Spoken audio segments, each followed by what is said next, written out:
গরুর অনেক সময় পায়ের খুরা রোগ হয়, এই রোগের কি বলা হয় এবং এই রোগের পরিচর্যা কি, কিংবা এই রোগটা যখন দেখা দেয় তখন আপনারা কি করেন?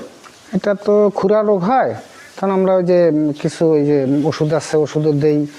এরপরে ওই ন্যাপতানি দেই, তেল দিয়া বানাইয়া মলমের মতো করিয়া বানাইয়া দেই, সে শুকে আছে। আমার একটা গরু হয়েছিল, ওটা যেমন ইনশাল্লাহ কমে গেছে আর কি।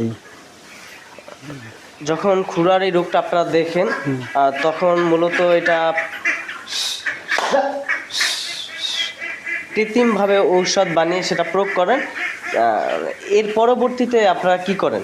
হ্যাঁ, এই রোগটা হওয়ার পরে আমরা যখন একটু চিকিৎসা নিই নিজেরা, তখন একটু ভালো দেখলে হয় ভালো, আর ভালো না দেখলে আমরা যে ডাক্তার পরামর্শ দিই, ডাক্তারের যেভাবে ওষুধ দেয় ওইভাবে আমরা ব্যবহার করি আর কি।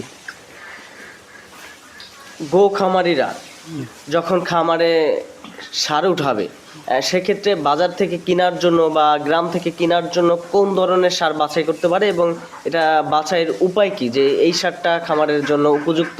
ওই কেনার সময় গরুটা আমরা ওইভাবে বড়ও কিনি না, ছোটও কিনি না, তখন ওই দেখেই কিনতে হয় ওইভাবে। আর যখন গরুটা কিনে যায় তখন চামড়া পাতলা দেখে আমরা কিনি আর কি, ওই পাতলা থাকে। তাহলে খামারিরা যখন খামারে সার উঠাবে তখন তারা একদম বড় সাইজের গরু না, ছোট না, মাঝারি আকারের গরু, এবং গরুটার চামড়াটা যাতে পাতলা থাকে ওই ধরনের গরু খামারিরা বাছাই করে ওইটা খামারে উঠাইতে পারে, তাই না? হ্যাঁ হ্যাঁ হ্যাঁ, এই বিষয়টার প্রতি খেয়াল করা দরকার। জি।